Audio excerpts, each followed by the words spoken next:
நேர்களுக்கு வணக்கம். சங்கப்பலகை நிகழ்ச்சியில் இன்று உங்களை சந்திப்பதில் மகிழ்ச்சி அடைகின்றேன். இன்றைக்கு சங்கப்பலகை நிகழ்ச்சி ஒரு இலக்கியவாதியை இழந்திருக்கின்றது. குறிப்பாக இலக்கியம் செய்கின்றவர்கள் இவரை அடிப்படையாக கொண்டே பல இலக்கியங்களை எழுதியிருக்கின்றார்கள். நாவல் உலகிலே தனக்கென்று ஒரு தனி இடத்தை பிடித்தவர்தான் எங்களுக்கு தெரியும், அமரர் சங்கியாளியார். 1941ஆம் ஆண்டு ஜனவரி மாதம் 27 பிறந்த இவர் இலக்கியங்களை எழுதுவதில் நாட்டம் கொண்டவராக இருந்தார்.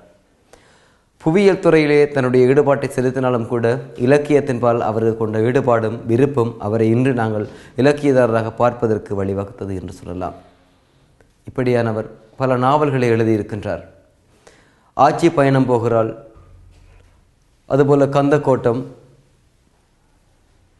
வாடைக்காற்று, இப்படி பல்வேறு காட்டாறு என பல்வேறு நாவல்கள் எழுதியவர். இப்படியாக எழுதப்பட்ட நாவல்கள் பல இலக்கிய உலகிலே இன்றும் இடம் பிடித்து கொண்டே இருக்கின்றது. 80க்கும் மேற்பட்ட நாவல்கள் எழுதியவர். இவர் சிறுவர் இலக்கியங்களையும் பல்வேறுபட்ட புதினங்களையும் இலக்கிய உலகத்திற்காக தந்திருக்கின்றார். அது மட்டுமல்லாமல் பல தொகுப்பு முயற்சிகளையும் ஈழத்திலிருந்து எழுந்த, சுதந்திர காலத்தில் எழுந்த அல்லது மறுமலர்ச்சி காலத்தில் எழுந்த சிறுகதைகள், நாவல்கள் என எல்லாவற்றையும் பட்டியல்படுத்தி இருக்கின்றார். ஆக ஒரு இலக்கியத்தின் அடையாளமாக திகழ்ந்தவர் அமரர் சங்கியாளியார். அவருக்கு எங்கள் ஆழ்ந்த இரங்கலையும், இந்த இடத்திலே அவருடைய ஆத்ம சாந்திக்காக இந்த எங்களுடைய இலக்கியதாரர்கள் நாங்கள் சார்பாகவும் எங்கள் சார்பாகவும் அவருக்கு ஆழ்ந்த அனுதாபங்களையும் அஞ்சலியையும் தெரிவித்துக் கொண்டு, இன்றைய தினம் கூட சங்கியாளியாருடைய நினைவாக இந்த சங்கப்பலகை கூட பயணிக்க காத்திருக்கின்றது. இன்றும் கூட இவருடைய இலக்கியங்களில், இவருடைய நாவலிலே பிடித்த பகுதியை தருவதற்காக மகாலிங்க சிவம் வருகின்றார். அவருடைய இந்த இலக்கிய முயற்சியை எப்படி என்று பார்க்கலாம்.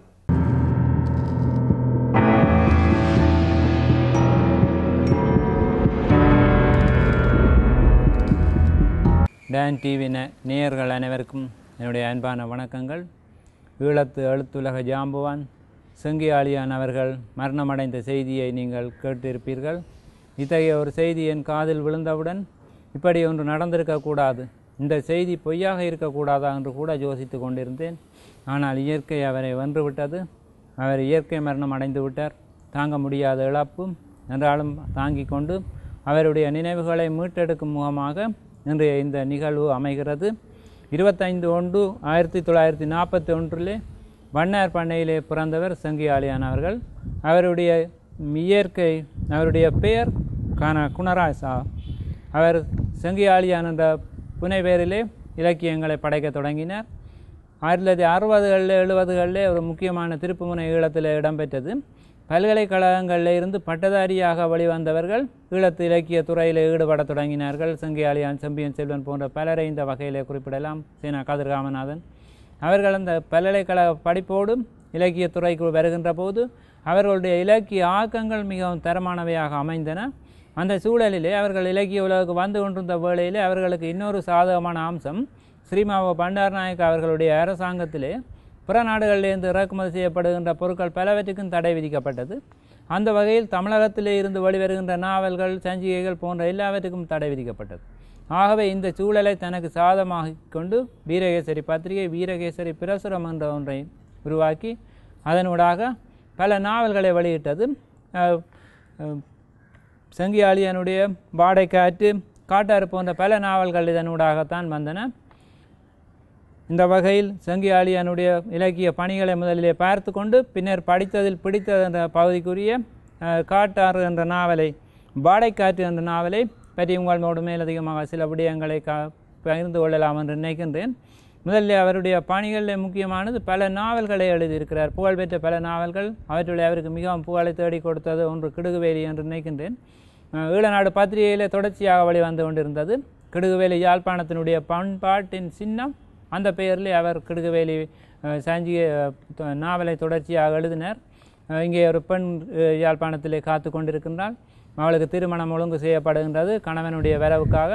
அந்த நீண்ட காலமாக அவர்களுடைய வரவு பற்றிய தகவல்கள் சொல்லப்படுகின்றன. ஈழத்து பண்பாடு முக்கியத்துவம் பெறுகின்றது. ஒவ்வொரு சின்ன விடயங்களை நுட்பமாக காட்டுகின்றார். அவர் பின்னர் நீண்ட காலத்துக்கு பிறகு வருகின்றார். வந்து திருமணம் செய்கின்றார். திருமண வீட்டில் அன்று இரவு சூழலில் வெடிச்சத்தம் கேட்கின்றது. இவர் ஜன்னலினூடாக வெளியே பார்க்கின்ற போது இராணுவத்தினருடைய துப்பாக்கி சூடு பட்டு அவர் இறந்து போவதோடு அந்த கதை முடிகிறது. யாழ்ப்பாணத்து இந்த ஈழநாடு பத்திரிகை வாசித்தவர்கள் இந்த கதையை இன்றைக்கு மறந்திருக்க மாட்டார்கள் என்று நினைக்கின்றேன். இதனை விட இன்னொரு கொத்தியின் காதல் என்ற ஒரு நாவலை வெளியிட்டார். அது அவ்வளோ புகழ் பெறவில்லை என்றாலும் அதை எனக்கு வாசிக்க கிடைத்தது. பேய்களை அடிப்படையாக கொண்டு, அதாவது கொத்தி பேய் என்று சொல்லி கிராமப்புறங்களில் சொல்வார்கள். அந்த பேய்களினுடைய காதலை அடிப்படையாக கொண்டு மிகவும் நகைச்சுவையாக அந்த நாவலை அவர் எழுதியிருந்தார். வீரமாமுனிவர் அவர்களுடைய பரமார்த்த அவிவேக பூரண குறுகதை, அதாவது பரமார்த்த குறுகதை என்றது ஒரு சிறந்த நகைச்சுவை இலக்கியமாக இருந்தது. அதற்கு பிறகு வந்த ஒரு நல்ல நகைச்சுவை இலக்கியமாக நான் இந்த கொத்தியின் காதலை பார்த்தேன். இதன் பின்னர் அவர் பல நாவல்களை எழுதினார். வாடை காற்று அதில் முக்கியமானது. சிறுகதைகள் பலவற்றை எழுதியிருக்கின்றார். எங்களுடைய பிரச்சனைகளை அடிப்படையாக கொண்டு சிறுகதை, அதாவது போலி அசல் என்ற இரண்டிலே பெரும்பாலான மக்கள் போலியை தான் நம்புகிறார்கள் என்று எடுத்து காட்டுவதற்காக தேனை பற்றி ஒரு கதை கிளிநொச்சி பிரதேசத்தில் இருந்து எழுதப்பட்டது. ஒரு வியாபாரி, ஒரு தேன் எடுப்பவர் தேனை விற்பதற்காக தன்னுடைய காட்டுப்புறத்தில் இருந்து கிளிநொச்சிக்கு வருகிறார். அப்போ பக்கத்திலே இன்னொருவர் விற்று கொண்டிருக்கின்றார். அவர் 400 ரூபா சொல்லுகிறார் தேன். அது மெழுகு சர்க்கரையெல்லாம் போட்டு கலக்கப்பட்ட ஒரு செயற்கை தேன். இவர் உண்மையிலேயே காட்டிலிருந்து தானாக தேடி கஷ்டப்பட்டு கொண்டு வந்து அதை 100 ரூபாய்க்கு விற்கிறார். அப்போ மற்றவர் கேட்கிறார், இதை எனக்கு தான், நான் 300 ரூபா தருகிறேன், இந்த தேனை எனக்கு தான், நான் உனக்கு 300 ரூபா தருகிறேன் என்று இவர் மறுக்கிறார். இல்லை, இது இயற்கையிலிருந்து நான் பெற்று வந்தது, இப்படி கொள்ளை இட வேண்டிய அவசியம் எனக்கு இல்லை, நான் 100 ரூபாய்க்கே கொடுக்க போகிறேன் என்று ஒரு இடத்துல 100 ரூபாய்க்கு நல்ல தேனை வைத்து கொண்டிருக்கின்றார். பக்கத்திலே 400 ரூபாய்க்கு அவர் போலி தேனை விற்கின்றார். அப்போது ஒருவர் வாங்க வருகிறார். இவரிடம் விலை கேட்கிறார் 100 ரூபா, அவரை கேட்கிறார் 400 ரூபா. இப்போ இது விலை குறைவாக இருக்கிறபடியா இது என்னுடைய கலப்பு தேன் எனக்கு வேண்டாம் என்று சொல்லிவிட்டு அதை வாங்கி கொண்டு போகின்றார். இங்கே அந்த போலிக்கு முக்கியத்துவம் கொடுக்கின்ற எங்களுடைய இந்த தமிழ் இனத்தினுடைய ஒரு விடயத்தை குறியீடாக கொண்டு, தேனை அடிப்படையாக கொண்டு அவர் காட்டினார். பல சிறுகதைகள் எழுதியிருக்கின்றார். அடுத்த புவியியல் துறையிலே அவர் ஒரு சிறந்த ஆசிரியராக விளங்கினார். இதனாலே அவருடைய நாவல்கள் சிறுகதை எங்கு எடுத்தாலும் புவியியல் பின்னணி மிக அழகாக காட்டப்பட்டிருக்கும். அதாவது அந்த மண்ணுடைய வாசனையை நாங்கள் நுகரக்கூடிய வகையில் அந்த ஆக்கங்கள் இருக்கும். புவியியல் சார்ந்த நூல்களையும் வெளியிட்டிருக்கின்ற யாழ்ப்பாண அரசமரபு, மகாவம்சம் தரும் இலங்கை சரித்திரம், இப்படி பல விடயங்களை வெளியிட்டிருக்கின்றார். இதற்கு அடுத்ததாக அவருடைய முக்கியத்துவமான பணி ஈழத்து சிறுகதைகளினுடைய தொகுப்பை செய்து அவர் முயற்சி. அதாவது பத்திரிகைகளில் காலகாலமாக வந்த சிறுகதைகள் இல்லாமல் போகின்ற நிலை போய் இருக்கின்றது. பத்திரிகைகள் இல்லாமல் போனால் சிறுகதைகள் எங்களுக்கு கிடைக்காது. இந்த சூழலிலே மல்லிகையினுடைய வந்த சிறுகதைகளை 2 தொகுதிகளாக வெளியிட்டார். பின்னர் சுதந்திரன் சிறுகதைகள் தொகுக்கப்பட்டன. இன்றைக்கு எங்களுடைய கையிலே அவை கிடைக்கின்றன அந்த சிறுகதைகள். அதே போல் ஈழகேசரி சிறுகதைகள், மரமலர்ச்சி சிறுகதைகள் என்று பல தொகுக்கப்பட்டன. அப்போ தான் எழுதியது மட்டுமல்ல, பத்திரிகைகளோடு மண்ணோடு மண்ணாக மடிந்து போக இருந்த இலக்கியங்களை எல்லாம் தொகுத்து இன்னும் ஒரு 100 வருடம் போனாலும் எங்களுடைய ஆக்கங்களை எங்கள் அடுத்த பரம்பரை கையளிப்பதற்கு, எங்களுடைய முன்னோர்களுடைய ஆக்கங்களை பார்ப்பதற்கு உதவியாக இந்த தொகுப்பு முயற்சி இருந்தது. அது அவருடைய பிறந்த மனப்பாங்கையும் எடுத்து காட்டுகிறது. ஈழத்து சிறுகதை வரலாறு இந்த தொகுத்து அடிப்படையில் விடயங்களை அடிப்படையாக வைத்துக்கொண்டு ஈழத்து சிறுகதை வரலாறு என்ற நூலை எழுதினர். மிகவும் முக்கியமான சிறுகதை எழுத்தாளர்கள் எந்த பத்திரிகையில் எப்போது அந்த சிறுகதை வந்தது என்ற முழுமையான ஒரு தகவலை தருகிற ஒரு சிறுகதை வரலாறாக இருந்தது. என்றாலும் அதில் ஒரு சிறிய குறைபாடு என்று நாங்கள் பார்த்தால், அதை பரதருடைய உற்சாகத்தோடு அல்லது ஊக்குவிப்போடு அந்த சிறுகதை வெளியிடப்பட்டது. எனவே அது வரதற்கு அளவுக்கு அதிகமான முக்கியம். கிட்டத்தட்ட அந்த சிறுகதை தொகுப்பு துவங்கி ஒரு 40 பக்கங்கள் வரை வரதருடைய வெளியீட்டு நிலையம் பற்றியும் வரதருடைய சிறுகதையும் பற்றி அதிக முக்கியத்துவம் கொடுக்கின்ற ஒரு சிறிய குறைபாடாக நாங்கள் சொல்லலாம். இப்போது நான் மீண்டும் காட்டாறு என்ற நான் படித்து சுவைத்த அந்த நாவலுக்கு வருகின்றேன். நான் நினைக்கின்றேன், நான் காப்போது உயர்தரத்தில் கற்கின்ற காலத்தில் படித்த ஒரு நாவல் இன்றைக்கு திடீரென்று சொல்லி இந்த விடயத்தை முன்வைக்க வேண்டிய ஒரு தேவை இருப்பதால் நாவலை மீண்டும் ஒரு முறை படித்து கொள்ளாமல் நான் முன்னர் படித்த அனுபவத்தோடு இங்கே உங்களுக்கு வந்திருக்கின்றேன். இந்த விஞ்ஞானிகள் சொல்வார்கள், சில விடயங்கள் அணுத்திறன்மங்கள் எங்களோட சூழலை சுற்றி பதிக்கப்பட்டிருக்கின்றன, அதை கண்டுபிடிக்கிறது தான் விஞ்ஞானம் என்று. அது மாதிரி எப்போது என்னுடைய நினைவு திறன்மங்களிலே தொகுக்கப்பட்ட விடயங்களை இங்கே சொல்வதாக இந்த நிலை இருக்கின்றது. நாவல் உலகிலே ஒரு மைல் கல் என்று ரசிகமணி கனகசேந்திரநாதன் இந்த காட்டாறு நாவலை சொல்லுகின்றார். செங்கி ஆலியான் என்றாலே காட்டாறு என்று சொன்னால் தான் செங்கி ஆலியான தெரியும் என்ற அளவுக்கு முக்கியத்துவம் வாய்ந்த ஒரு நாவலாக இது இருக்கிறது.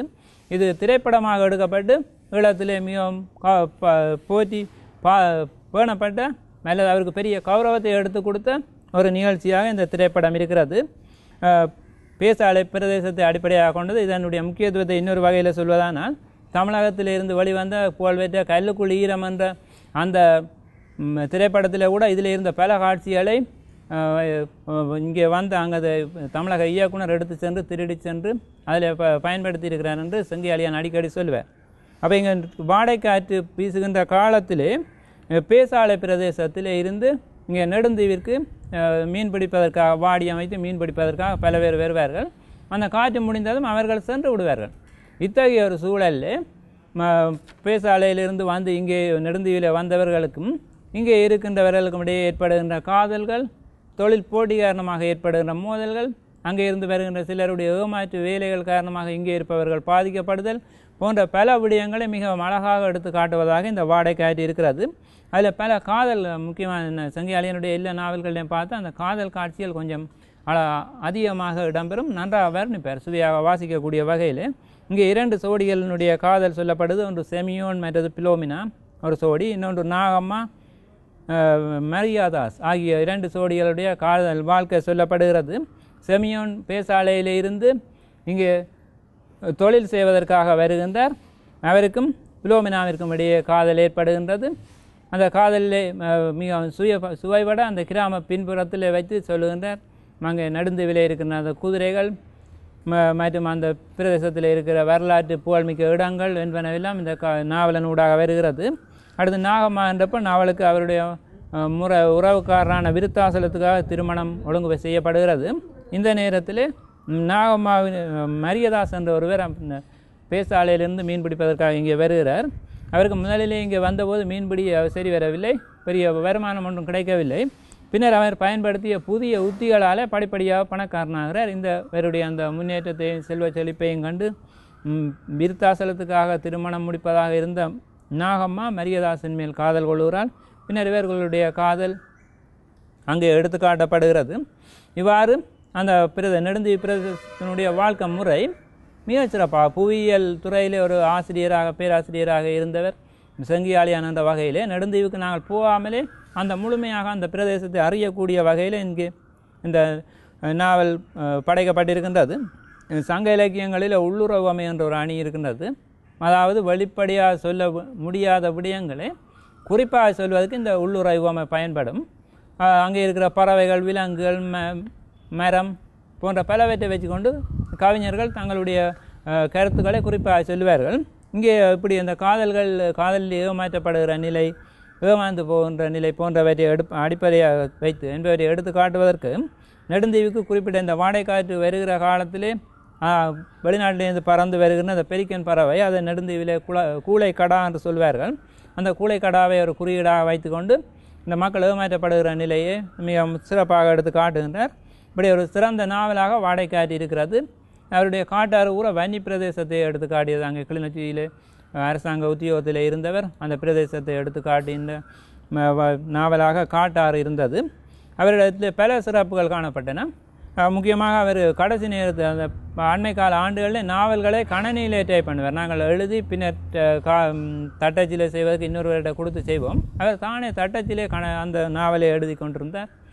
அப்போது அதே போல் என்னுடைய பனையோளராமன் கதை அந்த உதயநிலை தொடர்ச்சியாக வந்த ஒரு நகைச்சுவை கதை, அதை கொண்டு சென்று அவரிடத்தை காட்டினேன்.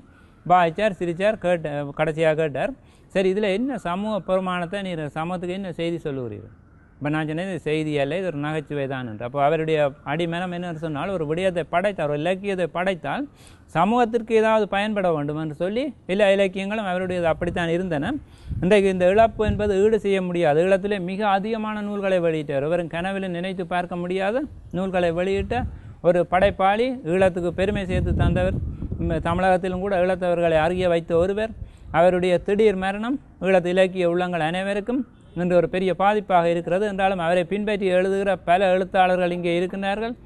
அவர்களுடைய நினைவிலும் இந்த ஈழத்து இலக்கிய வரலாற்றிலும் என்றும் அவர் வாழ்ந்து கொண்டிருப்பார் என்று கூறி இந்த சந்தர்ப்பத்தை தந்த டான் டிவி நிறுவனத்தினருக்கும் என்னுடைய நன்றியை தெரிவித்துக் கொண்டு மீண்டும் இந்த ஈழத்தின் புகழ்பெற்ற எழுத்தாளர் செங்கியாளியான் அவர்களுக்கு அவருடைய குடும்பத்தினருக்கு என்னுடைய ஆழ்ந்த அனுதாபங்களை தெரிவித்து விடைபெறுகின்றேன். நன்றி, வணக்கம். உண்மையில் இவருடைய வாடைக்காற்று என்கின்ற நாவல் திரைப்படமாக கூட எழுந்திருக்கின்றது.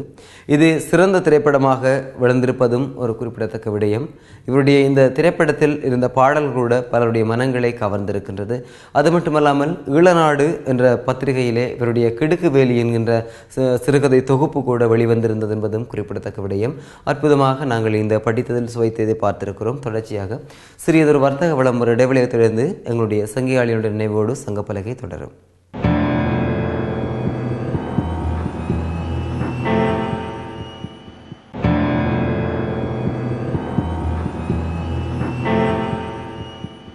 வர்த்தக விளம்பர இடைவெளி தொடர்ந்து மீண்டும் இணைந்திருக்கின்றோம். இது உங்கள் சங்கப்பலகை வாராந்த இலக்கிய சஞ்சிகை நிகழ்ச்சி.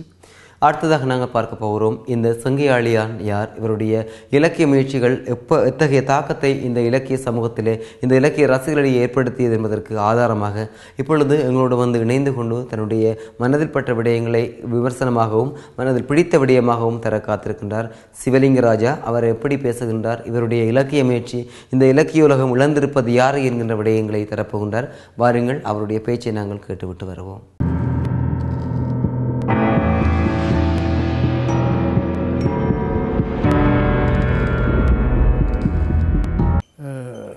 சங்கையாளியான் என அறியப்பட்ட கலாநிதி கந்தையா குணராஜா காலமானார் என்ற செய்தி எங்கள் எல்லோருக்கும் மிகவும் கவலை தருகின்றதாக அமைகின்றது.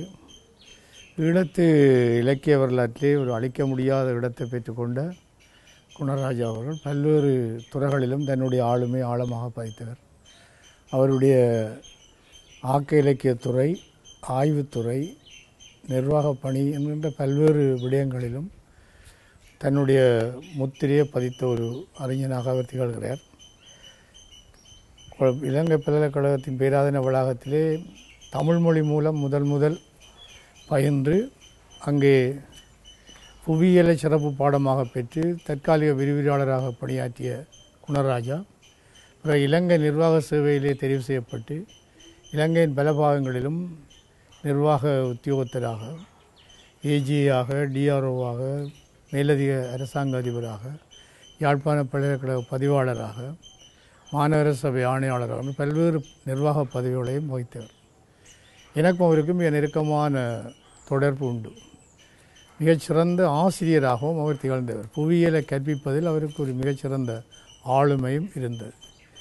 ஓயாத உழைப்போடு கடின முயற்சியோடு வாழ்ந்த ஒரு மனிதன் குணராஜா. ஓயாமல் எழுதி கொண்டே இருப்பார். நான் நினைக்கிறேன் குணராஜா அளவுக்கு இலங்கையிலே உள்ள எழுத்தாளர்கள் யாரும் தொகையளவில் எழுதியதாக கூற முடியாது. நாவல்கள், பல நாவல்கள் எழுதியிருக்கிறார். எண்ணிக்கை எனக்கு சரியாக தெரியாது. நிறைய நாவல்கள் எழுதியிருக்கிறார், சிறுகதைகள் எழுதியிருக்கிறார், சிறு தொகுதிகள் வெளியிட்டிருக்கிறார். இந்த சமகால பிரச்சனைகளை உடனுக்குடன் இலக்கியமாக்குகின்ற ஒரு திறன் அவரிடம் இருந்தது. அவரிடம் ஒரு காணப்பட்ட ஒரு சிறப்பம்சம் என்னென்றால், சாதாரண தட்டச்சு இயந்திரம் இருக்கிற காலத்திலேயே எழுதாமல் தட்டச்சிலேயே தன்னுடைய விடயங்களை பதிவு செய்து கொள்வார். பிறகு கணினி வந்ததும் கணினியிலேயே தன்னுடைய விடயங்கள் எழுதி கொள்ளக்கூடிய ஆற்றல் இருந்தது. கையால் எழுதுவது மிக மிக குறைவு. மற்றது ஒரு கால் எழுதிய விடயத்தை அழித்து எழுதுகிற பழக்கம் அவருடைய மிக மிக குறைவு. மிகுந்த முயற்சியோடு தன்னுடைய தொழில் வாண்மையோடு அவற்றை வளர்த்து கொண்டவர். அவருடைய நாவல்கள் மிக புகழ்பெற்ற நாவல்களில் ஒன்று காட்டாறு என்கின்ற நாவல். காட்டாறு செட்டிகுளம் பகுதியை வைத்துக்கொண்டு ஒரு பிரதேச நாவலாக எல்லோராலும் விதந்து போற்றப்பட்ட ஒரு நாவல். பேராசிரியர் கைலாசபதி கூட காட்டாறு என்ற நாவலை பல்வேறு தடவைகளில் விதந்து பேசியதை நான் கேட்டிருக்கிறேன். அவருடைய நாவல்கள் பல பாடப்புத்தகங்களாக பல்கலைக்கழக மாணவர்களுக்கு வழங்கப்பட்டதும் உண்டு. எங்களுடைய பல்கலைக்கழகத்திலே உள்ள தமிழ் சிறப்பு மாணவர்கள், எம்ஏ தமிழ் மாணவர்கள், எம்ஃபில் தமிழ் மாணவர்கள் செங்கியாளியாரின் பல படைப்புகளையும் ஆய்வு செய்திருக்கிறார்கள். செங்கியாளியாருடைய நாவல்கள் பற்றி பலர் செய்திருக்கிறார்கள்.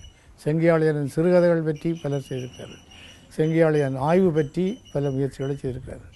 அவருடைய வரலாறு, புவியியல், ஆக்கலக்கியம் என்கின்ற பல்வேறு துறைகளிலும் ஆழமான தடங்களை பதித்த குணராஜா வரலாறு சம்பந்தமாக எழுதியவை மிகவும் மிக முக்கியத்துவம் வாய்ந்தவை.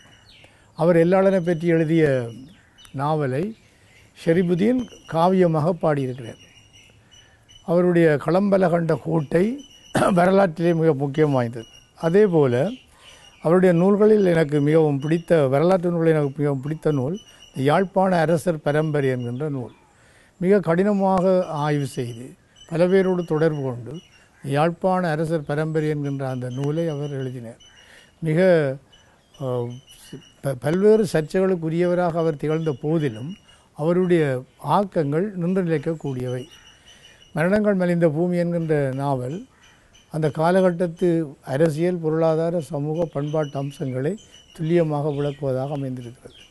அவருடைய கிடுகுவேலி என்கின்ற நாவலுக்கு நான் முன் அணிந்துரை எழுதினேன். இந்த கிடுகுவேலி என்கின்ற நாவல் 1983ஆம் ஆண்டு திருநெல்வேலி தபால்பட்டி சந்தியிலே நடந்த அந்த இராணுவ பிரச்சனையோடு தொடர்பட்ட அந்த ஒரு கதை. மிக பரபரப்பாக பல்வேறு பதிப்புகளை கொண்ட அந்த குறுநாவல் மிகவும் முக்கியமான ஒரு நாவலாக, அந்த நாவலுக்கு ஒரு அணிந்துரையை நான் எழுதியதாக எனக்கு நினைவூட்டு. குணராஜாவை எந்த பக்கம் பார்த்தாலும் ஏதோ ஒரு வகையிலே புகழ் பெற்றவராகத்தான் விளங்குகிறார். அவருடைய ஆய்வுத்துறை மிக மிக முக்கியம் வாய்ந்தது புவியியலும் வரலாறும் தான். அவருடைய நூல்கள் அந்தந்த காலத்துக்கு உடனே 1977ஆம் ஆண்டு இனக்கலவரம் நடந்தவுடன் அந்த இனக்கலவரம் நடந்த உடனே அதை கொண்டு அவர் எழுதினார். பல்வேறு புனைப்பெயர்கள் எழுதினார். நீலவண்ணன், செங்கியாழியான், பல்வேறு புனைப்பெயர்கள் எழுதினார். ஒரு உணர்வு பூர்வமான உரைநடையும் அவர் கையாளுவார் என்பது நாவல்களிலும் சிறப்பாக தென்பட்டாலும், அவர் தன்னுடைய தமையனார் இறந்தபோது ஆசை அண்ணேண்டு ஒரு தொகுப்பை வெளியிட்டார். தன்னுடைய தமையனாரை பற்றி அவர் எனக்கு மிக நன்றாக பிடித்த ஒரு தன்னுணர்வு சார்ந்த ஒரு படைப்பாக அது காணப்படுகிறது. அவர் தன்னுடைய தமையனாருடைய ஆசை அண்ணேண்டு அவர் இறந்தபோது அவரை பற்றி கூறுகின்ற அந்த விடயங்கள் ஒவ்வொன்றும் மிகவும் உள்ளத்தை தொடுவனவாக அமைந்தன. அவருடைய பெரும்பாலான நாவல்களை நான் படித்திருக்கிறேன், சிறுகதைகளை படித்திருக்கிறேன். அவரது சிறுகதைகளிலே அந்த நாங்கள் இலங்கையிலே யுத்தம் நடந்து கொண்டிருந்த காலத்தில், பிரச்சனை நடந்து கொண்ட காலத்தில் தெருவிளக்கு என்ற ஒரு சிறுகதை எழுதினார். அந்த தெருவிளக்கு என்ற சிறுகதை மிக புகழ்பெற்ற சிறுகதை. பல்வேறு மொழிகளிலும் அது மொழிபெயர்க்கப்பட்டது என்று நான் நினைக்கிறேன். அவருடைய பார்வை ஒரு வித்தியாசமான பார்வையாக இருக்கும். ஆனால் பல்வேறு வகையான விமர்சனங்களை ஏற்றுக்கொண்ட போதிலும் அந்த விமர்சனங்களுக்காக தயங்கி போகாமல் துணிந்து தான் நினைத்ததை, தன்னுடைய கருத்து நிலையை, தன்னுடைய எடுத்த விடயத்தை சொல்லுகின்ற ஒரு திறன் அவரிடம் இருந்தது. என்னோடு மிக நெருக்கமான நண்பராக இருந்தார். யாழ்ப்பாண பண்பாடு பற்றி ஆராய்ச்சி செய்ய வேண்டும் என்று என்னை தூண்டுபவர்கள் அவர் மிக முக்கியமானவராக இருந்தார். அவரிடம் ஒரு சிறப்பான அம்சம் என்னவென்றால், தான் எழுதுவதோடு மாத்திரமல்லாமல் எழுதுகிற மற்றவர்களையும் தூண்டுகின்ற, உற்சாகப்படுத்துகின்ற, ஊக்கப்படுத்துகின்ற ஒரு தன்மை அவரிடம் காணலாம். நல்ல சிறுகதைகளை வாசித்து கொண்டிருப்பார். நல்ல ஒரு இலக்கிய தேட்டம் அவரிடம் இருந்தது. பொதுவாக அவர் தொகுப்பு முயற்சியில் ஈடுபட்டார். ஈழகேசரி சிறுகதைகள், மறுமலர்ச்சி சிறுகதைகள், சுதந்திரன் சிறுகதைகள் என்று பல்வேறு கதைகளையும் அவர் அந்த தேடி எடுத்து தொகுத்து கொண்டார். அவர் பல்கலைக்கழக பதிவாளராக இருக்கிற காலத்திலே நான் அடிக்கடி அவரை சந்திப்பேன். அவருடைய மேசையிலே நிர்வாக ஃபைல்கள் ஒரு பக்கமும், நிர்வாக கட்டமைப்பு ஃபைல்கள் ஒரு பக்கம், மறுபக்கம் நாவல், சிறுகதை, பழைய பத்திரிகைகள், இலங்கையிலேருந்து வந்த ஈழகேசரி, சுதேச நாட்டியம் ஒரு பத்திரிகைகள் எல்லாம் கட்டுக்கட்டாக வைத்திருப்பார். ஓய்வு நேரங்களிலே அவற்றை படித்து மிகப்பெரிய ஒரு இலக்கிய பணியாற்றியவர் செங்கியாழியான். அவரை பற்றி பல்கலைக்கழக மட்டத்திலே நிறைய ஆய்வுகள் செய்யப்பட்டுள்ளன. இன்னும் செய்ய அவர் பற்றி செய்ய இடம் இருக்கிறது. செங்கியாழியான் ஒரு மிகச்சிறந்த நண்பர், நட்புக்கு மிகவும் உரித்தான, நட்புக்கு ஏற்ற ஒரு மனிதன். நல்லா புத்திமதி சொல்வார். அதை படிக்கணும், இதை படிக்கணும், அதை எழுதணும், இது எழுதணும். எனக்கு என்னுடைய 60 ஆண்டு அகவையிலே அவர் மிகவும் உற்சாகமாக ஒரு பெரிய கட்டுரை எழுதினார். எனக்கு அது மிகவும் நன்றாக பிடித்த ஒரு கட்டுரை. என்னோடு நெருக்கமாக பழகி என்னுடைய வளர்ச்சியிலும் அவர் ஊக்கம் காட்டினார். அப்படி செய்யணும், இப்படி செய்யணும், அதை படிக்கணும், இதை படிக்கணும், அதை எழுதணும், இது எழுதணும். அடிக்கடி சொல்வார், உன்னால் முடியும், உன்னால் முடியும் என்று சொல்லுவார். ஒரு முறை பட்டமளிப்பு விழாவிலே ஒரே ஆங்கிலத்திலே நிகழ்த்த வேண்டிய சந்தர்ப்பம் எனக்கு ஏற்பட்டது. ஆங்கிலத்திலே அவ்வளோ பரிச்சயம் இல்லாத நான் அதை எழுதி மிகவும் கஷ்டப்பட்டு பாடமாக்கி அதை அவர் பதிவாளராக இருக்கிற காலத்திலே நான் பேரவை பட்டமளிப்பு விழாவிலே அதை வாசித்தேன். அதை பார்த்துவிட்டு அவர் சொன்னார், உம்மால் முடியும், உன்னால் எல்லாம் முடியும், நீ இன்னும் வளர்த்து கொள்ள வேண்டும் என்று என்னை கூப்பிட்டு தனிப்பட்ட முறையிலே அவர் ஆலோசனை சொன்னார். நெருங்கிய நண்பனாக அவர் பல்வேறு நிறுவனங்களில் வேலை செய்கிற காலங்களில் எல்லாம் அவங்களை கூட்டிக் கொண்டு போவார். தன்னுடைய வாகனத்திலே தான் போகிற விடயங்களுக்கெல்லாம் கூட்டிக் கொண்டு போய் பல்வேறு விடயங்களை சொல்வார். அவரிடம் நான் கண்ட சிறப்பம்சம் ஓயாத படிப்பும் இடையறாத எழுத்தும். படித்து கொண்டிருப்பார், அதே நேரம் எழுதி கொண்டிருப்பார். அண்மையிலே கூட என்னுடைய நூல்களை பார்த்துவிட்டு அவர் மிகவும் சந்தோஷப்பட்டு, இன்னும் எழுத வேண்டும் என்று சொன்னார். இடையிலே அவர் நோய்வாய்ப்பட்டு சுகமில்லாமல் இருந்தபோது நான் 2 தடவை போய் அவரை பார்த்தேன். மிகவும் துன்பமாக இருந்தது என்றால் அவருக்கு வாய் பேச முடியாத ஒரு நிலை இருந்தது. மனதிலே இன்னும் பலவற்றை நினைத்து கொண்டிருந்தார் போல தெரிந்தது. அடுத்தது இந்த இலக்கிய வட்டம், யாழ் இலக்கிய வட்டம் என்கின்ற ஒரு வட்டத்தை மிகவும் முனைப்பாக முன்னெடுத்து இந்த சம்பந்தர் விருது என்கின்ற ஒரு விருதை வழங்குகின்ற பணியையும் அவர் செய்திருந்தார். சம்பந்தர் விருதிலே ஒருவருக்கு ஒரு சிறந்த நூலுக்கான 10,000 ரூபாய் பரிசை சம்பந்தர் குடும்பத்தினர் வழங்க பண்டிதமணி நினைவாக அந்த பணியையும் அவர் மேற்கொண்டார். அண்மையில் என்னோடு பேசும்போது சொன்னார், இந்த சோவியனம் வருவதற்கு சிறிது நாளைக்கு முன்பு இந்த சம்பந்தர் விருது என்ற விடயத்தை நாங்கள் மீளாய்வு செய்து அதை வடிவாக செய்யணும் சிவலிங்கராஜான்னு சொன்னார். அவ்வாறு ஒரு நல்ல நிர்வாகியாக, நல்ல நாவலாசிரியராக, நல்ல எழுத்தாளனாக, நல்ல ஒரு ஆழ்வாளர், எல்லாவற்றுக்கும் மேலாக பழகுவதற்கு இனிய நண்பனாக அவர் திகழ்ந்தார். அவருடைய இழப்பு ஈழத்து தமிழ் இலக்கிய வரலாற்றுக்கு ஈடு செய்ய முடியாதவர்களுக்கும் அவரது குடும்பத்தினருக்கும் அவரது பிள்ளைகளுக்கும் உறவினர்களுக்கும் என்னுடைய ஆழ்ந்த அனுதாபங்களை தெரிவித்து செங்கியாளியார் நின்று நிலைப்பார், அவரது பணிகள் நின்று நிலைக்கும் என்று கூறி அமைகிறேன். உண்மைதான். எந்த ஒரு இலக்கியதாரரும் காலத்தால் மறக்கப்படுவதுமில்லை, மறைந்து போவதுமில்லை. அவர்கள் செய்த இலக்கியங்கள் அவர்கள் எப்பொழுதுமே நினைவுபடுத்தி கொண்டே இருக்கும். அது மட்டுமில்லாமல் இந்த இலக்கிய உலகத்துக்கு அவர்கள் கொடுத்த ஒவ்வொரு பரிசுகளும் கொடையாகவே ஏற்றுக்கொள்ளப்பட்டு எந்த காலத்திலும் மனதை விட்டு அகலாமல் நிலைத்திருக்கும் என்பதுதான் உண்மை. அற்புதமாக பல விடயங்களை பதிவு செய்திருந்தார் எங்களுடைய பேராசிரியர் சிவலிங்கராஜ் அவர்கள். அவருக்கு எங்களுடைய நன்றிகளை தெரிவித்துக் கொள்கிறோம். அது மட்டுமல்லாமல் தொடர்ச்சியாக நாங்கள் சிறியதொரு வர்த்தக விளம்பர இடைவெளியை தொடர்ந்து மீண்டும் இணைந்து கொள்வோம் சங்க பலகையோடு.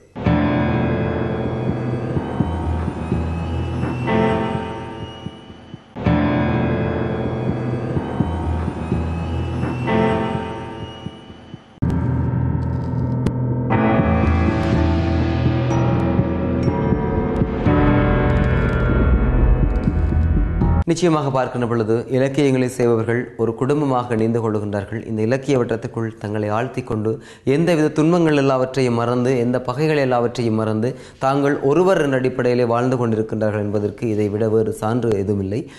குறிப்பாக நாங்கள் பார்க்கலாம், செங்கையாளியானுக்கு நண்பர்கள், ரசிகர்கள் வட்டம், இலக்கிய வட்டம் என்று பார்க்கிற பொழுது அதிகளவானவர்கள் உள்ளிருத்து வைத்திருக்கின்ற அந்த பண்பு இவரிடம் இருக்கின்றது. எல்லோரிடமும் சொப்டாக, அதாவது கனிவாக பேசுவார். இப்படியான ஒருவர் எங்களுக்கு தெரியும். நாவல் உலகத்தில் இருக்கக்கூடியவர்களை இன்னொருவரை நாங்கள் பெயர் சுட்டி சொல்ல முடியும். அவர் யாரென்றால் தெனியான். இவருடைய நண்பராக இருக்கின்ற இந்த சூழலில் நாங்கள் செங்கையாளியான் பற்றி தெனியான் தன்னுடைய சந்திப்பில் எப்படியெல்லாம் சொல்லுகின்றார், அவருடைய இலக்கிய முயற்சிகள், அவரோடு இருந்த காலங்கள் எப்படியானது என்று தெனியான் அவர்கள் எங்களுக்கு தர காத்திருக்கின்றார். நாங்கள் அவருடைய இந்த அனுபவங்களை இப்பொழுது பகிர்ந்து கொள்ளலாம். வாருங்கள். நேர்களுக்கு வணக்கம். சங்கப்பலகையின் சந்திப்பு நிகழ்ச்சியில் இன்று உங்களை சந்தித்திருக்கின்றோம். இன்றைக்கு கூடுதலாக இலக்கிய உலகத்தில் அறியப்பட்டொருவர். ஆனால் இந்த இலக்கிய உலகம் அவரை இழந்து நிற்கின்றது. இந்த இழப்பு யாராலும் ஈடு செய்து கொள்ள முடியாத ஒரு இழப்பு. அவருக்கு நாங்கள் இந்த நிகழ்ச்சியிலே முதலில் அஞ்சலிகளை தெரிவித்துக் கொண்டு, இந்த இடத்திலே எங்களுடைய செங்கையாளியானுடைய உற்ற நண்பர், அவருடைய இலக்கியங்களை, அவருடைய எழுத்துக்களை நன்கு விளங்கியவர், நன்கு அனுபவப்பட்ட ஒருவரை நாங்கள் இன்று சந்தித்து செங்கையாளியான் தொடர்பாக பல்வேறு விடயங்களை கொண்டு வருவதற்கு காத்திருக்கின்றோம். அவரை நாங்கள் நிகழ்ச்சிக்குள் அழைத்து வரலாம். வணக்கம் ஐயா. இன்று உங்களுடைய நண்பர் இலக்கிய உலகத்திலே பல்வேறு காலகட்டத்திலே பல்வேறு இலக்கியங்களை தந்து விழுந்து கொண்டிருக்கக்கூடிய ஒருவரை நாங்கள் இழந்திருக்கின்றோம். அவருடைய இழப்பை ஈடு செய்து கொள்ள முடியாத அளவிற்கு அந்த இழப்பு இருக்கின்றது. என்று அவரை பற்றி நீங்கள் என்ன விடயங்களை பகிர்ந்து கொள்ளப் போகிறீர்கள்? முதலில் என்னுடைய நண்பர் செங்கையாளியான் அவர்களுக்கு என்னுடைய அஞ்சலியை திருத்தி கொண்டு அவர் பற்றி சிலவற்றை நான் சொல்லலாம் நினைக்கிறேன். ஈழத்து இலக்கிய உலகத்திலே மாற்றம் என்று இல்லாமல் தமிழ் இலக்கிய உலகத்திலேயே ஒரு பெரிய சாதனையாளர் என்று சொல்லக்கூடிய ஆள் செங்கையாளியான் அவர்கள். செங்கையாளியான் அவர்கள் சாதித்த அளவுக்கு தமிழ் இலக்கிய உலகில் யாருமே எதையுமே செய்யவில்லை. உண்மையில் செங்கையாளியான் அவர்களுடைய உயிர் இன்று பிரிந்தாலும் கூட என்னை பொறுத்த வரையில் என்னுடைய நண்பன் செங்கையாளியான் அவருடைய பிரிவு என்பது இலக்கியத்துக்கு ஏற்பட்ட பிரிவு என்பது கடந்த 2 வருடங்களுக்கு முதலே அவர் எழுதாமல் விட்டுவிட்டார். அவருடைய பேனா என்று செயல்படாமல் விட்டதோ அன்றைய செங்கையாளியான் என்கின்ற எழுத்தாளர் இறந்து போய்விட்டான். ஆனால் அவருடைய இலக்கியங்கள் இறந்து போகக்கூடியவை அல்ல. அந்த இலக்கியங்கள் இருக்கின்ற வரையும் செங்கையாளியான் என்கின்ற மகோன்னதமான ஒரு படைப்பாளி வாழ்ந்து கொண்டே இருப்பார். ஐயா, இந்த செங்கையாளியான் அவருடைய இயற்பெயர் கூட குணரட்னம்னு சொல்லுவார்கள், குணராஜா. அவருடைய இந்த ஆரம்ப காலத்தில் இருந்த அந்த பெயருக்கும் அவர் பிற்பட்ட காலத்திலே செங்கையாளியான் என்ற பெயர் பெறுவதற்கும் இடையில் இருந்த அந்த வரலாற்றிலே அது என்ன நிகழ்வு நடந்தது? அவர் உண்மையில் சொல்ல போனால் அவர் எழுத்தாளனாகத்தான் எனக்கு தெரியும். அவர் யாழ்ப்பாணம் இந்து கல்லூரியில் கல்வி கற்றவர். நான் வடமராட்சியில் தேவதையாளி இந்து கல்லூரியிலும் கரவண்டி விக்னேஸ்வா கல்லூரியிலையும் கல்வி கற்றவர். அவருடைய காலகட்டத்தில் தாய்மொழி மூலம் கல்வி போதிக்கப்பட்டு பல்கலைக்கழகத்துக்கு புகுந்தவர்களை முதல் அணியைச் சேர்ந்தவர் செங்கையாளியான். அவரோடு சேர்ந்து செங்கையாளியான், செம்பியன் செல்வன், சே யோகநாதன், கதிர்காமநாதன், குந்தவை என்கின்ற ஒரு பெரிய கூட்டம் அந்த காலத்தில் பல்கலைக்கழக மாணவர்களாக இருக்கின்ற காலத்திலே எழுத ஆரம்பித்தார்கள். அப்படி எழுதினவர்கள் இல்லை பெரும்பாலானவர்கள் இல்லாவிட்டாலும் இப்போ செங்கையாளியான், செம்பியன் செல்வன் போன்றவர்கள் தங்களுடைய சொந்த பெயர்களுக்கு பதிலாக தங்களுடைய விருப்பின் பேரில் வெவ்வேறு நியாயங்கள்னால சில புனைப்பெயர்களை வைத்துக் கொண்டார்கள். என்னுடைய சொந்த பெயர் கூட பலருக்கு தெரியாது, தனியானத்தான் தெரியும் எல்லாருக்கும். ஆகவே அந்த காலத்தில் அவர்கள் பல்கலைக்கழக மாணவர்களாக இருந்த காலத்தில் அது ஒரு வித்தியாசமான காலம். அவர்கள் எழுத ஆரம்பித்தார்கள். அப்பொழுது அவர்கள் இந்த புனைப்பெயர்களை சூட்டிக் கொண்டார்கள். புனைப்பெயர்களை சூட்டுவதும் ஒரு ஒரு ஒரு ஒரு வகையான ஒரு இலக்கிய கவர்ச்சி ஒரு காலத்தில் இருந்தது. ஆனால் பிற்காலத்தில் என்ன நடைபெறும் என்று சொன்னால் அவர்கள் பிரபலமானவர்களுடன் அவருடைய சொந்த பேர் மறைந்து அவர்களுடைய புனைப்பெயர்னாலேயே விளங்கப்படுகின்ற ஒரு சூழ்நிலை ஏற்படும். செங்கையாளியானுக்கும் அதுதான் நடந்தது, திணியானுக்கும் அதுதான் நடைபெற்று கொண்டிருக்கிறது, செம்பியன் செல்வனுக்கும் அதுதான் நடைபெற்றது. இதுதான் அந்த புனைப்பெயர்களுக்குரிய உண்மை. சரி, உங்களுடைய உற்ற நண்பர் செங்கையாளியான் அவர்களுடைய ஆரம்பகால எழுத்துக்கள், அவருடைய ஆரம்பகால எழுத தொடங்கிய அந்த விடயங்கள் எப்படியானவை என்று ஆரம்ப காலத்தில் அது செங்கையாளியானுக்கு மாத்திரமல்ல எல்லா படைப்பாளிகளிடத்திலையும் கூட ஒரு ஒரு ஒரு அந்த இளமை துடிப்போடு எழுதுகின்ற ஒரு இயல்பு எல்லா இடத்துலையும் இருக்கு. ஆரம்ப காலத்தில் செங்கையாளியானையும் அண்மக்காலத்தில் எழுதிய செங்கையாளியானையும் ஒரே வகையாக பார்க்க இயலாது. ஒரு முதிர்ச்சி இருக்கு, அது தவிர்க்க இயலாத ஒன்று. ஆகவே அந்த அந்த அந்த இளமை பருவத்து துடிப்போடு செங்கையாளியானுடைய எழுத்துக்களில் எப்பொழுதும் ஒரு ஒரு ஒரு இன உணர்வோடு எழுதுகின்ற தன்மை அக்காலத்திலேயே அவருடைய எழுத்துக்களில் இருந்து வந்திருக்கு. அதைத்தான் ஆரம்ப காலம் முதல் இன்று வரை சொல்லக்கூடியதாக இருக்கு. அவருடைய ஆரம்பகால படைப்பு இலக்கியங்கள் என்று சொல்லி பெயர் சூட்டி கூறுவோன் அவருக்கு எழுந்த இலக்கியங்கள் எவை எவை? ஏராளமாக அவர் எழுதியிருக்கார். 40 நாவல்கள் எழுதியிருக்கிறார், ஏறக்குறைய 40 நாவல்கள். சிறுகதைகள் ஒரு 180 சிறுகதைகளுக்கு மேலே எழுதியிருக்கிறார். குறுநாவல்கள் ஏராளமாக எழுதியிருக்கிறார். கட்டுரைகள் ஏராளமாக எழுதியிருக்கிறார். அதனால் இவை என்று இந்த உண்மையிலேயே என்னை பொறுத்தவரை எனக்கு இப்போ கொஞ்சம் அந்த ஞாபகங்களும் குறைவானது. அவரே ஆரம்ப காலம் தொடங்கி அவருடைய நூல்கள் இலங்கையில் அவரை போல ஏராளமான நூல்களை வெளியிட்ட ஒரு படைப்பாளி எவருமே இல்லை. அதனாலே அவரை ஆரம்ப காலம் இந்த காலத்து நூல்கள் வந்து பிரித்து பார்ப்பதே ஒரு கஷ்டமாக இருக்கும்னு நினைக்கிறேன். நான் ஆரம்பகால பயணத்திலே மிக இளம் துடிப்போடு எழுதியவர் தான் செங்கையாளியான். அதற்கு பின்னர் ஐயா உங்களுடைய நட்பு வட்டம் செங்கையாளியானோடு எப்படி உங்களுக்கு நட்பு ஏற்பட்டது? செங்கையாளியானுக்கும் நான் நினைக்கிறேன் எனக்கும் அந்த இயல்பு உண்டு. இந்த ஒரு காலத்திலே இந்த எழுத்தாளர்கள் என்று சொல்லப்படுகின்றவர்கள் ஒரு குடும்பமாக சிந்தித்து குடும்பமாக செயல்படுற ஒரு காலகட்டம் ஒரு காலத்தில் இருந்தது. இன்றைக்கும் அப்படி எல்லாரிடத்திலையும் இருக்கிறது நான் பார்க்க இல்லை, இப்படி எனக்கு தெரியலை. ஆனால் ஒரு காலம் அப்படி எல்லா எழுத்தாளர்களும் தங்களை ஒரு குடும்பமாக பார்க்கறதில்லை. அப்போ செங்கையாளியானை பொறுத்தவரையில் அவர் எழுத்தாளர், நானும் எழுத தொடங்கினேன். அவர்கள் பல்கலைக்கழகத்திலிருந்து எழுத தொடங்கின காலத்தில் நான் பல்கலைக்கழகத்து வெளியிலே இருந்து எழுதினேன். அந்த காலம் முதல் எங்களுக்கு அந்த அந்த இலக்கிய உறவு அந்த ஒவ்வொருடைய படைப்பையும் படித்ததன் மூலம் ஏற்பட்டது. இன்னும் ஒன்று மிக முக்கியமாக சொல்ல வேண்டியதை நாங்கள் தவிர்க்க இயலாது. மல்கி என்ற ஒரு சஞ்சிகை யாழ்ப்பாணத்திலிருந்து வெளிவந்தது. அந்த சஞ்சிகையை டொமினிக் ஜீவா அவர்கள் வெளியிட்டார்கள். அந்த சஞ்சிகையில் பெருவாரியாக எழுதின 2 யாழ்ப்பாணத்து எழுத்தாளர்கள் என்றால் செங்கியாளியாரும் தனியார். அதனால் எங்களுக்கு அந்த உறவும் எங்களிடத்தை நெருக்கமாக இருந்தது. இருவருமே நிறைய எழுதினோம். இருவரிடத்துமே அந்த அந்த நெருக்கமும் இருந்தது. கொள்கை ரீதியாக ஒரே கொள்கைகளை உடையவர்களாக இல்லாட்டாலும் கூட இலக்கிய நண்பர்கள் என்கின்ற வகையில் செங்கியாளையானுக்கு எல்லோரையும் நேசிக்கின்ற ஒரு இயல்பு இருந்தது. அந்த நேசம் எனக்கும் உண்டு. அந்த வகையில் நாங்கள் அந்த அவருடைய அந்த ஆரம்ப காலம் எழுத தொடங்கிய காலம் முதல் இன்று வரையும் எங்களுடைய உறவே இருந்து கொண்டே வருகிறது. சரி, இப்போ செங்கியாளியானுக்கும் உங்களுக்குமான அந்த உறவினுடைய ஆரம்ப கட்டத்தில் இப்படித்தான் நீங்கள் இணைந்தீர்கள் என்று கூறியிருக்கிறீர்கள்.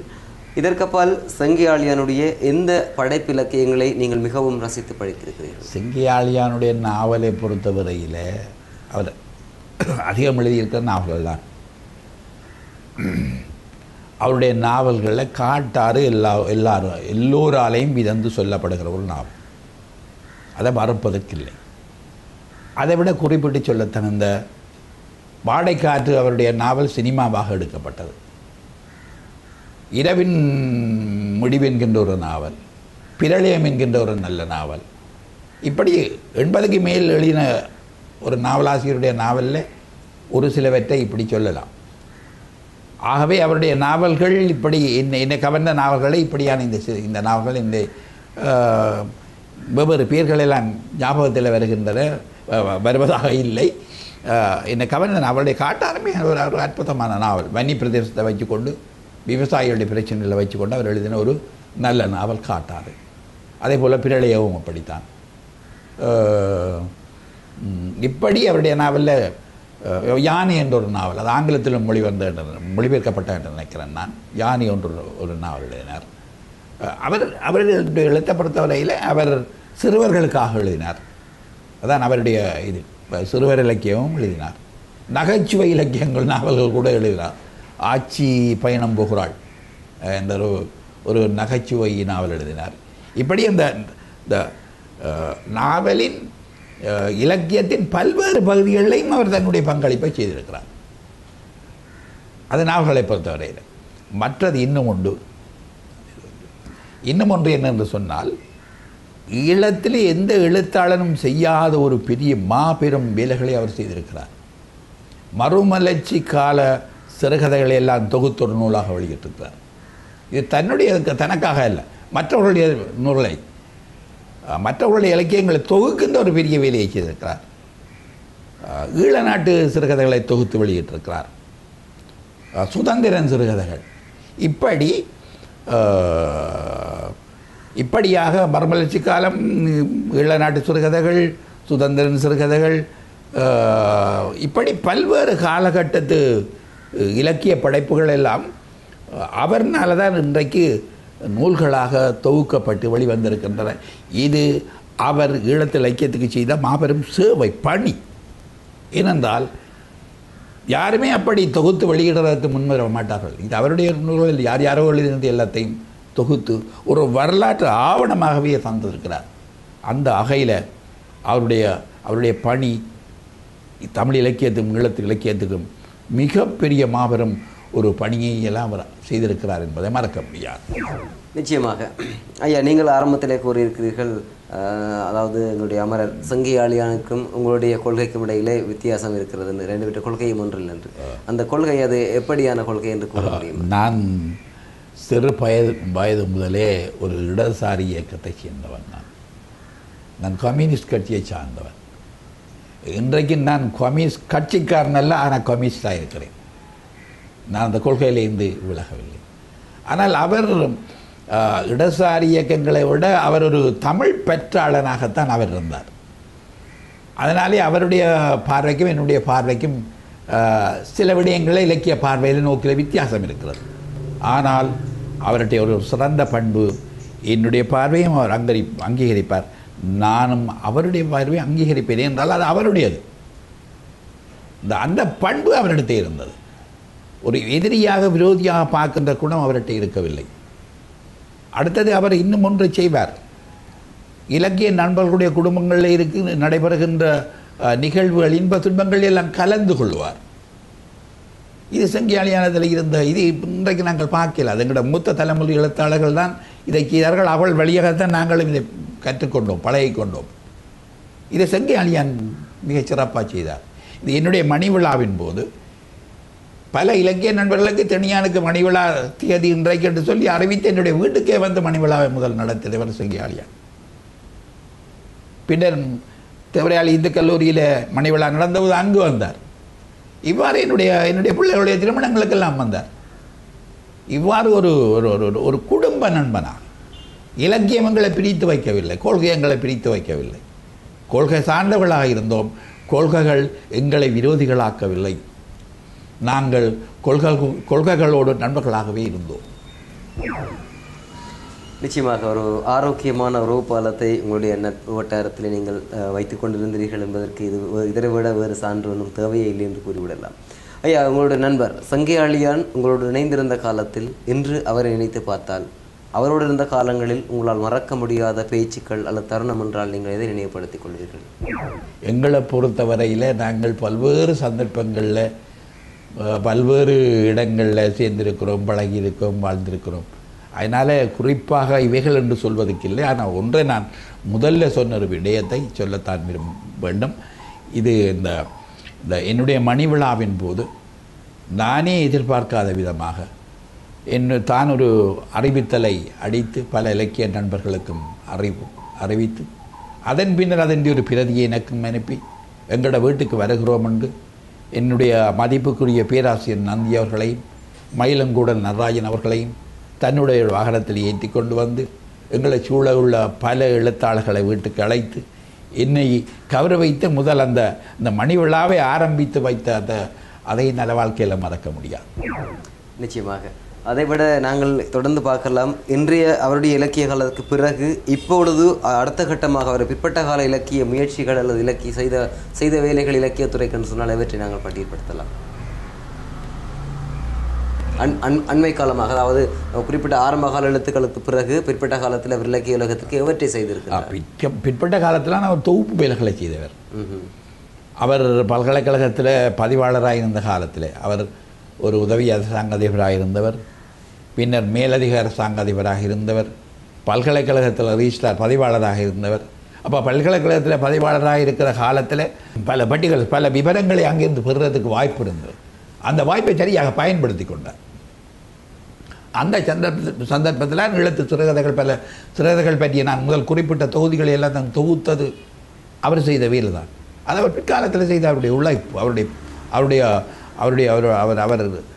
தமிழ் இலக்கியத்துக்கு செய்த ஒரு பெரிய உழைப்பு. உண்மையிலே யார் என்னத்தை சொன்னாலும் அவர் ஒரு இலக்கிய உலகத்தின் கொடுமுடி என்பதை யாரும் மறுக்கலாம். அப்படி சொல்லுவது திட்டமிட்டு அவரை குறைத்து பேசுவதாக இருக்குமே தவிர அவருடைய சாதனை யாரும் எட்டவே முடியாது. ஐயா, இறுதியாக, அதாவது இந்த நிகழ்ச்சியின் முடிவில் நாங்கள் சில விடயத்தை பகிர்ந்து கொள்ளலாம். அதாவது இப்பொழுது உள்மட்டத்திலும் வெளிமட்டத்திலும் இலக்கிய உலகத்திற்குள்ளேயும் வெளியேயும் அவருக்கு இருக்கக்கூடிய நன்மதிப்பு, அவருக்கு இருக்கக்கூடிய நிலை எவ்வளவு தூரம் இருக்கிறது, எப்படி இருக்கின்றது? ஒன்று, நான் முதல்லையே சொன்னதை திரும்பவும் சொல்ல விரும்பவில்லை. இந்த கருத்து ரீதியாக முரண்படுபவர்களாக இருந்தாலும் கூட செங்கியாளியான மதிக்காதவர்கள் யாரும் இல்லை. ஏனென்றால் அவர் ஒரு பெரிய சாதனையாளன். நான் நினைக்கிறேன் செங்கையாளியான் எழுதாமல் இருக்க மாட்டார். அப்படி ஒரு வாழ்வு தான் அவருக்கு இருந்தார். அவருக்கு எழுதாமல் இருக்கவே இயலாது. எந்த நேரமும் அவர் ஏதோ எழுதி கொண்டே இருந்தார். அப்போ அப்படியான அவருக்கு இன்றைக்கு இலங்கையிலும் சரி, இலங்கைக்கு வெளியிலும் சரி, பெரும் மதிப்பு இருக்கிறது. ஒருவர் வாழும் காலத்தை விட அவர் மறைந்த பின்னர் தான் அவருடைய அருமை தெரிய வரும். செங்கியாளியானை பற்றி எந்த விதமான கருத்துக்கள் இலக்கிய உலகங்களில், நான் இலக்கிய உலக குணராஜாவை பற்றி நான் பேசவில்லை. எனக்கு தெரியும் செங்கியாளியானைத்தான். குணராஜா என்கின்ற ஒரு தனிப்பட்ட மனிதன் பற்றி நான் பேச வரவில்லை. ஏனென்றால் அவருக்கும் எனக்கும் உறவு இருக்கவில்லை. எனக்கு என்னுடைய நண்பன் எழுத்தாளர் நண்பன் செங்கியாளியான தான் தெரியும். அவருடைய சாதனைகள் எல்லா இன்றைக்கு தமிழர் எங்கே வாழ்கிறார்களோ அங்கெல்லாம் அவருடைய சாதனைகள் பற்றி பேசப்படும். இன்றைக்கு மாத்திரமல்ல, வரலாறு எழுதுகிறவர்களால் செங்கையாளியான வெட்டு ஈழத்திலக்கிய வரலாறோ தமிழ் இலக்கிய வரலாறோ எழுத முடியாது. தமிழ்நாட்டில் இருக்கின்றவர்கள் சில சமயம் எழுத்தாளரை கவனத்தில் கொள்ளாமல் விடுகிற ஒரு குறைபாடு இருப்பதாக நாங்களே சொல்லிக் கொண்டு தெரிகிறோம். அது ஒரு புறம். ஆனால் அவர்களால் கூட செங்கியாளியானை நிராகரிக்க முடியாது. நான் கேட்கிறேனே, இவ்வளவு நாவல்கள், இத்தனை சிறுகதைகள், இத்தனை கட்டுரைகள், யாழ்ப்பாணம் இருக்கிற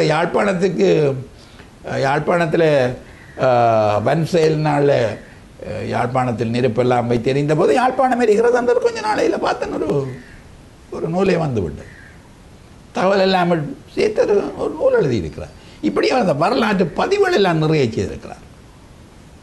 செங்கையாளியான் வரலாற்று, அதாவது தமிழருடைய வரலாறுகள் எங்கே இருட்டடிப்பு செய்யப்படுகின்றனவோ அங்கெல்லாம் அவர் வரலாற்று பதிவுகள் செய்து அதை எழுத்திலே ஆவணங்களை தந்திருக்கிறார். அவர் புவியியல் ஆசிரியர் என்பதனால மாணவர்களுக்கு அவர் நிறைய புவியியல் சம்பந்தமான நூல்களை எல்லாம் எழுதி வைத்திருக்கிறார். அவை அவர் கைப்படாத அல்லது அவர் தொடாத பகுதியை இல்லை என்று சொல்லலாம். இதுதான் செங்கையாளியார். அவை இந்த செங்கையாளியாருடைய எதிர்காலத்தை பற்றி சொல்ல வேண்டியதில்லை. அவர் எப்பவும் வாழ்வார். அந்த நண்பனை இழந்து போய் இருப்பது தான் எனக்கு மிகுந்த சோகமாக இருக்கிறது. என்னுடைய உடல்நிலையில் கூட நான் அவருடைய இறுதி கிரியையில் போல் கலந்து கொள்ளக்கூட முடியாத ஒரு உடல்நிலையோடு நான் இருக்கிறேன். இப்போ இன்னொரு மன ஆறுதல், நீங்கள் என்னிடத்தில் பேட்டி எடுப்பதன் மூலம் நான் என்னுடைய நண்பனை பற்றி சொல்வதற்கு ஒரு வாய்ப்பினை கிடைத்திருக்கிறது. நிச்சயமாக இன்றைய தினம் நல்லதொரு வாய்ப்பினூடாக நாங்கள் இழந்திருக்கின்ற இலக்கிய உலகம் என்று மௌனித்து போயிருக்கக்கூடிய அளவிற்கு இலக்கியங்களை பல்வேறு வகைகளிலே தந்திருந்தவர் எங்களுடைய செங்கையாளியான் ஐயா அவர்கள். இன்று நாங்கள் தெனியான் ஐயாவனூடாக அவர் சம்பந்தமான விடயங்களை சங்கப்பலகையின் சந்திப்பினூடாக தந்திருக்கின்றோம். இது எப்படி இருந்தாலும் இலக்கிய உலகம் வாழும் காலம் வரை அவருடைய இலக்கியங்களை கை கொண்டது போல அவர் இல்லாமல் விட்டாலும் அவருடைய இலக்கியங்கள் எப்பொழுதும் அவரை நினைவுபடுத்தி கொண்டே இருக்கும் என்ற நம்பிக்கையோடு அவருடைய ஆத்மா சாந்தியடைய நாங்கள் எங்கள் சார்பாகவும் பிரார்த்தனை செய்து விடைபெறுகிறோம். நன்றி, வணக்கம். நிச்சயமாக கொள்கைகள் வேறுபட்டாலும் அவர்கள் நண்பர்களாகவே இருந்திருக்கின்றார்கள். தொடர்ச்சியாக அவருடைய நினைவுகளை சுமந்து கொண்டே இருக்கின்றார். தன்னால் எழுந்து நடக்க முடியாத சூழலிலும் கூட இவருக்கான நினைவை நான் இந்த தொலைக்காட்சியினூடாக செய்ய வேண்டும் என்ற அந்த எதிர்பார்ப்போடு எங்களிடம் வந்து இந்த விடயங்களை தந்திருக்கின்றார் எங்களுடைய தெனியானவர்கள். அவர்களுக்கு எங்களுடைய மனமார்ந்த நன்றிகளை நாங்கள் தெரிவித்துக் கொள்கிறோம். அது மட்டுமல்லாமல் இந்த தருணத்தில் அவர் கூட பெருமிதம் கொள்கின்ற அளவிற்கு தன்னுடைய நண்பனுக்காக தான் செய்கின்ற கடைசி விஷயமாக கூட இது இருக்கலாம் என்று மனமுருகி சொல்லியிருக்கின்றார். நிச்சயமாக இது எப்படி இருந்தாலும் இலக்கியங்கள் என்பது குறிப்பிட்ட மக்களுடைய வரலாறுகளை பறைசாற்றுவது.